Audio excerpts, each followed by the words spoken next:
Hello everyone, I am Luis Pelea from Xavier School, Philippines.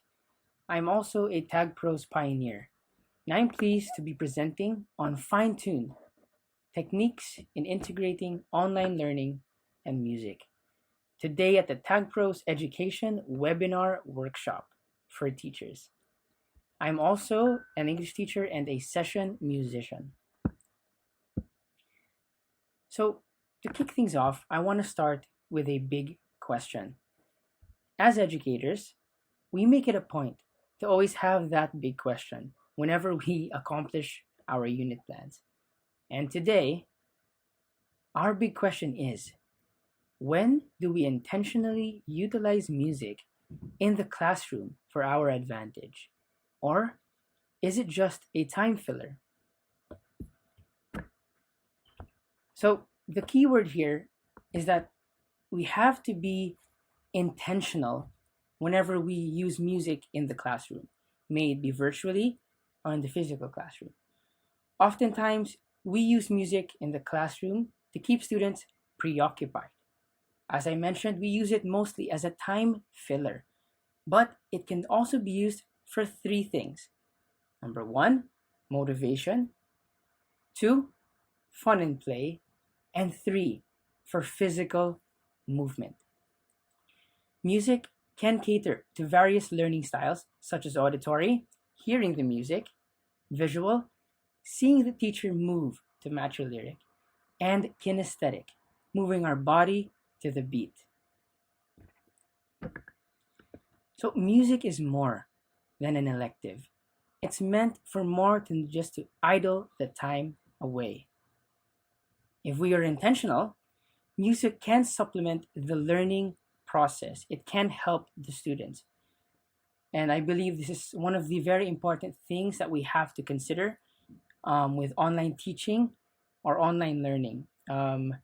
Because music is a skill-based subject, so it has become very challenging to teach such concept as this. So one of the main challenges brought about by ODL is that we are no longer connected with our students. And for music, that can be quite a challenge. But here is the kicker. Music partnered with pop culture bridges the disconnect brought about by online distance learning, or ODL. Integrating pop culture to music and other subjects widens the lenses of the students. It enables them to understand concepts and empowers them to perceive things differently. So, what is pop culture? Pop culture is a unifying agent. It brings us all together in something common, something we all love or like or appreciate. It helps us identify collectively. It serves as an inclusionary role in the virtual classroom and unites the teacher and students on ideals of acceptable forms of behavior. As I said, utilizing pop culture to enhance the teaching of music and other subjects. Going back, when concepts are assimilated with music and pop culture, it helps contextualize it in ways students can relate to and understand.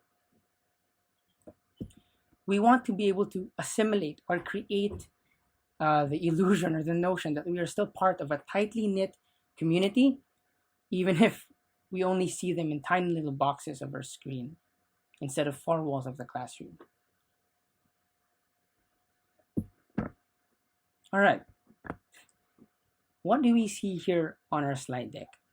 The periodic table of elements.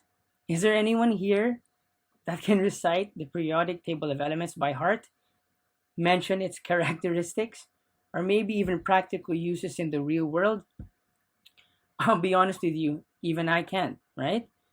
So how do we expect our students to get in line or to get in touch with a complex subject or concept such as this if we ourselves are having trouble grasping it as well?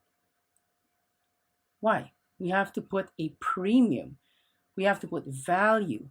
We need to make this relatable to the students. How we do that? Well, there are two approaches for the science lesson. Of course, on the left side, you have the conventional approach. Students will be taught the lesson in their traditional way with textbooks, handouts, and of course, even a slide deck. But what's on the other end of the spectrum? We could integrate music and pop culture, right? Students will be taught the same lesson, but with the integration of music and pop culture. Why? To make the periodic table of elements more admissible and enjoyable for the students, music and pop culture will be integrated. And what better way to integrate pop culture than by taking a mainstream popular song, one of the songs from Moira Del Torre. She's actually a homegrown Filipino singer and performer. So I'm sure, hopefully, if you're from the Philippines, you can relate to this song too. Okay, so how exactly will this integration or injection of pop culture and music work? The lyrics will be changed to the different elements, characteristics, and practical uses in the world, while still retaining the original music by Moira Del Torre. All right? So the rationale behind this is that through the integration and the exposure of students to music and pop culture, they will be able to absorb and retain key concepts more effectively as compared to just blatantly congesting their minds with an information overload, with an absence of the out-of-the-box execution, which I believe is very needed in this new online distance learning setup. Okay, so these are some students of mine who I'm very proud of. I tasked them with making an authentic project a while back. I asked them to find a way to make the periodic table of elements achievable or admissible. The only parameters I gave them were to inject music and pop culture. And what they did was take the music of the song by Moira, but make their own lyrics entirely to be able to understand and remember the concept. And here is a product of their hard work. Let's listen to the song.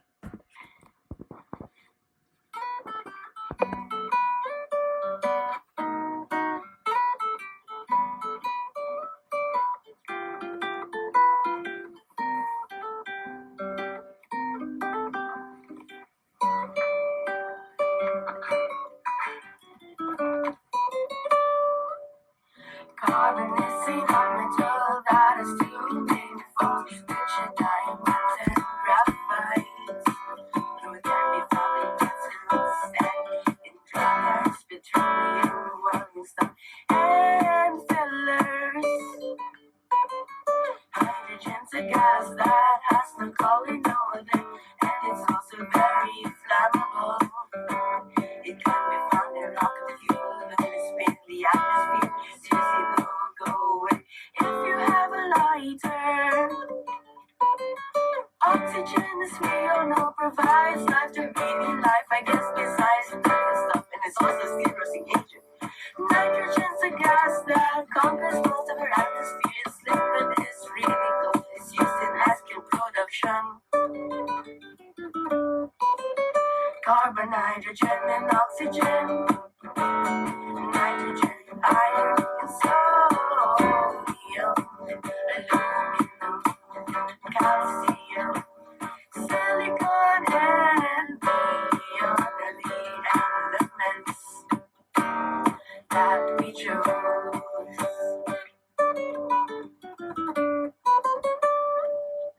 Iron's a metal that's a good conductor, and it can be found in your blood. So it's really explosive with liquids. It can be found in salt and in saline drops. Aluminum's a metal that is very malleable. It can be found in your dough and in soda cans. Silicon's a non-metal that can be really soft. It can be values squishy, and focus. Carbon, hydrogen, and oxygen, nitrogen, iron, sodium, calcium, silicon, and neon, elements we chose for a science project.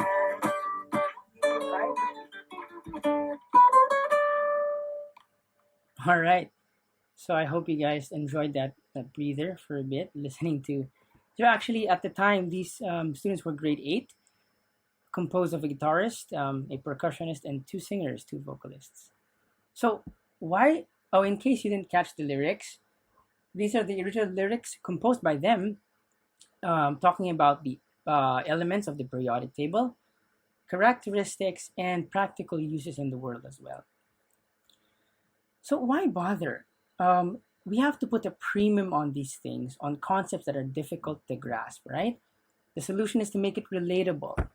In this new normal, where students are susceptible to distractions and a media overload, we need to make it valuable, place a premium. And with that, students need to be actively engaged and involved. So to bridge that disconnect of online teaching and online learning, we need to meet them at their own level. Our approach and delivery must be reactive or interactive. I believe that's one of a very effective strategies to bridge this disconnect. There's another way also. If we were to be teaching music theory, on the other hand, assigning corresponding gestures to each note allows for music theory to be brought down to the level of the students. It becomes something tangible and something relatable. So for a whole note, which has 4 beats, maybe you could assign a sound effect or assign a different kind of gesture, assign another gesture for a half note, another gesture for quarter note, and for an 8th note, and maybe even a 16th note. But that would be very difficult. So for the music teachers out there, if you were to concretize the different notes, it will be more than just music theory. It will be more than just reading notes on a sheet, on a musical sheet. It will be something measurable by adding gestures or effects to them. We can create our own. So why go through all this? Why not just stick to what we know? Why not stick to already what's being done? Because we have to overcome the challenges brought about by online teaching and online learning. Make it reactive and make it engaging. All right? So far, we were able to discuss strategies that we can employ to address such challenges of teaching online. Now, let's take a sidestep a bit and go to the nitty-gritty details that I believe will be very helpful, especially when it comes to teaching music, all right? So I'm contextualizing this for music, all right? It might not necessarily be workable for other subjects, but for music, I believe it is the ideal way to go about things. So, online distance learning, of course, what is the ideal video conferencing tool to use? So right off the bat, we have 3 main choices, or 3 of the most flagship options. We have Zoom, we have FaceTime, and Skype. Let's talk about all 3. I personally prefer Zoom because of the 2 main features of screen share and the built-in session recording. Now, I may be biased towards using iOS or iPadOS devices, but unfortunately for FaceTime, it is exclusive only to Apple users, and there is no native screen share option. With that in mind, it might not cater to all of our students. What if not all of them are using iPads? What if they're using Android, right? Or other tablets? So we have to be considerate of that as well. We have Skype, one of the earlier video conferencing tools that I believe we used back in the day, but there is no native session recording. So if it were up to me, I'd go for Zoom. All right. So we talked about the different out of the box approaches on how we can make delivering music lessons more enriching. We can use pop culture, and you can use music and live gestures. Now let's move on to 5 tips to teaching music online. We have 5. Number 1, adjust your communication style to a new medium. So what does that mean? We as teachers are forced to transition from being right there next to our students in the same room, taking a lot of space, to being tiny little boxes on our Zoom screen. So with this, we need to adjust our speech and our gestures accordingly, or even our strategies, to continue to engage them and grab their attention. Not only to hook them, but to keep them listening towards the end. So adjust your communication style. Number 2, provide media-rich assignments. So exactly what is this? This means providing authentic and supportive assignments for your students in such a way that when they finally decide to do them asynchronously, they will understand them with ease and have all the support that they would need. So one of the key things about delivering or implementing material asynchronously is that even with the teacher absent, they can accomplish it independently. So it has to be designed in such a way that they can do it even if the teacher isn't around. Also, it has to be rich and authentic. So the thing about music, it's a skill-based subject, a skill-based concept. It's all about drills.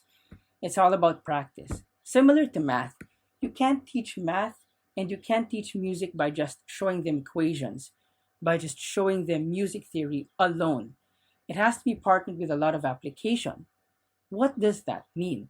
We need to give them practice, drills, hands-on and practical outputs that they have to accomplish. Number 3, use the medium to your advantage. Now, the screen that we initially dread is now your new best friend, is now your new partner. Engage your students in that experience and use the camera to your advantage.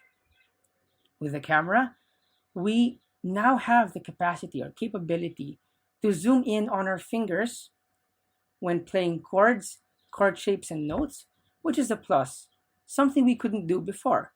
So there are disadvantages, but maximize it. Zoom in, let them see exactly what notes you're hitting or pressing. Next, connect with the learners and their parents, right? Provide back-end channel support. I think that's very important, especially today. We do everything remotely. We do everything online. Since we no longer meet face-to-face, and things like this are done remotely, there's a tendency for them to feel neglected. So create back-end channel support to still provide or create the illusion that we're still together in a community. In other words, anything to make the parents and the learning managers feel more involved and feel more like partners. Connect your community of learners and parents together to create the bed of love and support that used to be there before the pandemic. And lastly, last tip for teaching music online. Play and use a lot of manipulatives. Utilize a lot of paraphernalia and keep the students zoned in. So what do I mean? We have to be able to use a lot of real world things. Like use your actual guitar, use the keyboard, all right? Don't forget to use the actual things. Now, we talked about tips. I want to give a couple pro tips also. Zoom first.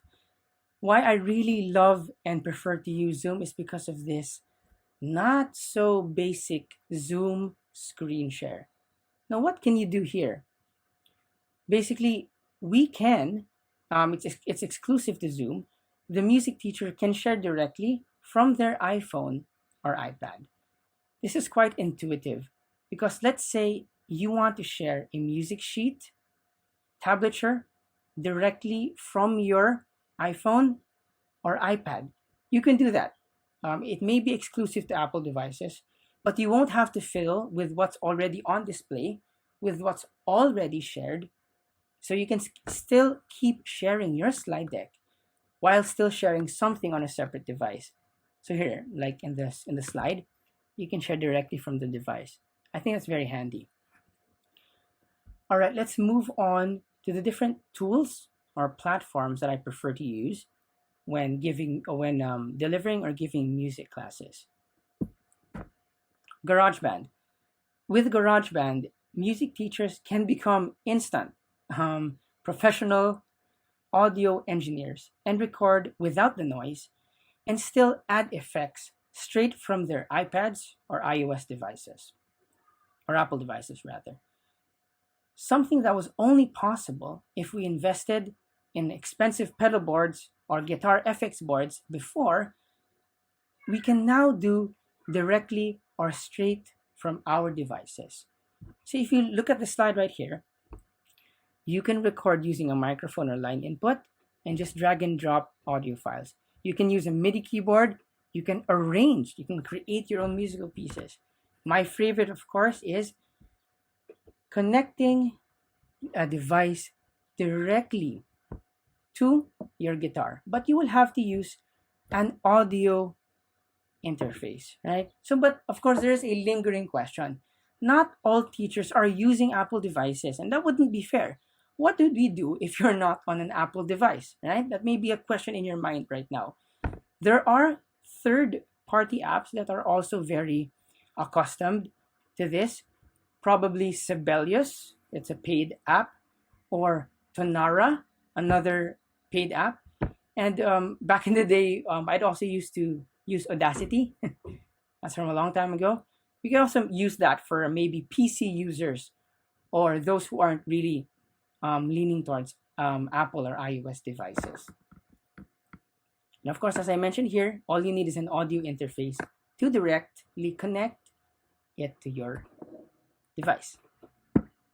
Next on GarageBand, if you don't have a MIDI keyboard or a digital keyboard readily available or accessible, you can have one right there in GarageBand, just like on the screen.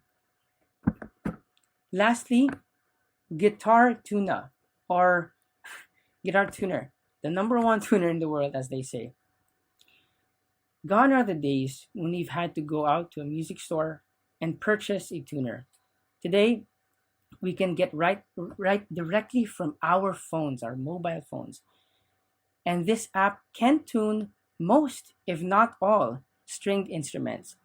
So every time you need to tune an instrument, you don't need to worry, oh no, I didn't bring my gig bag, or I forgot to bring what I need. It's okay. You have it directly stored on your phone. So we talked about strategies, we talked about tools, we talked about platforms, and even third-party apps. But what does this mean for us as educators and even musicians, right? Because I believe, I'd like to assume that most of us are music teachers here. We need to embrace the change. It may be uncharted territories, but it's there, and that's okay. We can deal with it. All right, so we talked about 5 tips for teaching music online. Now let's move on to key elements. So as I mentioned, we already know the challenge is there, right? So what are we going to do about it? Teaching setup. Okay, so first, your teaching setup, very important. What do you need to know? You need a device. So the bare minimum requirement for your device is that you should have a built-in camera and microphone. This allows for you to see and hear your students at the same time. Of course, if you only have a smartphone, okay, but I guess I wouldn't recommend a phone due to its limited screen real estate and subpar speakers. And as a music teacher, part of the setting up, I think what's very important is device positioning. Consider placing your Mac on a stand, or your iPad or tablet on a holder, right? It's very important that we consider device positioning. Next, implementation. What is that? This plays an integral part, as it will help you and the teacher adjust technology and refine your teaching method, because it's all about pedagogy, right? So create familiarity. Music is as just much a process as a product, right? And last key element, of course, is to demonstrate, play, encourage, and motivate. Don't forget to be the passionate music teacher that you already are, because students will respond to you and they will follow you wherever you take them. So, as music teachers, the importance of what we do with the students is vital in their development as we contribute to making well rounded and connected human beings. So, in ODL or online distance learning, this is something that we need to ingrain in our minds. So, again, we were able to identify our situation. We came up with action points, but as formators, as educators, where does that leave us? Teaching music online may have its challenges, but it's still possibly to teach effectively if we use the right approach and still anchored on pedagogy. The benefits of online music learning far outweigh the minuscule challenges that we have to overcome initially. So, what is our takeaway here? When it comes to music and online learning, there's a difference between giving them limitations and restrictions and motivating them to engage in developmentally appropriate digital tools. So, as we come to the close of today's Tagpros webinar workshop, I just want to leave you with a pillar of encouragement and maybe a challenge at the same time. You don't necessarily have to be the best online teacher. You just need to provide a sense of normalcy in a world full of change and provide a whole lot of support in this uncertain times of online distance learning, right? So that's been Fine Tune Techniques in Integrating Online Learning and Music. Again, I'm Luis Antonio Pelea, and it has been a pleasure discussing and learning with all of you some strategies and techniques to employ in this new setup that we all have to be accustomed to. If you'd have any questions or clarifications, feel free to contact me. I'd be more than willing to address any of those concerns. I'd like to stay connected with you as well. So I hope you stay tuned, and I hope that you follow Tagpros on your social media accounts for more updates of amazing webinars like these. And don't forget, you'll also be getting a free e-certificate once you've completed this session. All right, so this is Luis Pelea signing off. Hope to see you soon.